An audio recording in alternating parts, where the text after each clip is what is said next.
30 நாள் நோன்பு வச்சு அல்லாவோட பாதையில் போகிறதுக்கான நேரம் வந்துருச்சு. அதில் நாள் 1 காலையில் எந்திச்சதே லேட்டு. பல்லு விளக்கிட்டு நேராக டைனிங் ஹால் போனேன். அங்கே போனாங்க சிக்கன் குழம்பு, சில்லி சிக்கன், அப்புறம் சாப்பாடு எல்லாமே இருந்தது. 3ஐயும் சேர்த்து மனசார சாப்பிட்டேன். நேராக கிச்சன் போனால் அம்மா பால் அப்புறம் ஃப்ரூட்ஸ் எல்லாம் ரெடி பண்ணிகிட்டு இருந்தாங்க சாப்பிட்றதுக்காக. அவங்க கிட்டேருந்து கொஞ்சம் ஃப்ரூட்ஸை வாங்கி சாப்பிட்டேன். இந்த சீரிஸ் எனக்கு கண்டினியூஸாக பண்ணுறதுக்கு உங்களோட சப்போர்ட் தேவை, ஃபாலோ பண்ணிக்கோங்க.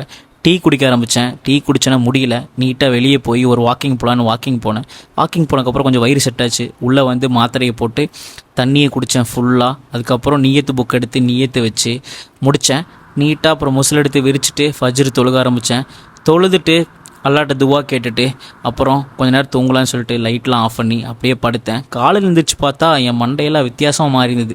ஏன்னா நான் நேற்று ஹேர் கட் பண்ணேன். நல்லா இருந்தால் நல்லா இருக்குன்னு சொல்லுங்கள். அதுக்கப்புறம் காலையில் எழுந்திரிச்சு குளிச்சு ரெடி ஆகிட்டு ட்ரெஸ் எல்லாம் மாற்றிட்டு வண்டி எடுத்துகிட்டு நீட்டாக எங்கேயாவது வெளியே போகலாம், அதாவது தொழுகிறதுக்கு பள்ளிவாசல் போகலான்னு சொல்லிட்டு நேராக பள்ளிவாசல் போய் விட்டு தொழுதுட்டு அல்லாட்ட துவா செஞ்சுட்டு வெளியே வந்து பார்த்தா நோம்பு திறக்கறக்காக எல்லாம் ரெடி பண்ணி வச்சுருந்தாங்க. போகிற வழியில் தர்பூசணி பார்த்தேன். அதிகம் வாங்கி வண்டியில் போட்டு 4 மணி ஆயிடுச்சு. சரி ஓகே கஞ்சி வாங்க போகலாம் அப்படின்னு சொல்லிட்டு கஞ்சி வாங்குற குண்டு மணி தூக்கிட்டு போய் கஞ்சி வாங்கிட்டு வீட்டுக்கு வந்தால் சாப்பிட்றக்கு ஒரே தடபுடலாம் ரெடி பண்ணியிருந்தாங்க. டைம் வேறு ஆயிடுச்சு. அண்ணாவும் நீத்து சொல்ல ஆரம்பிச்சிட்டான்.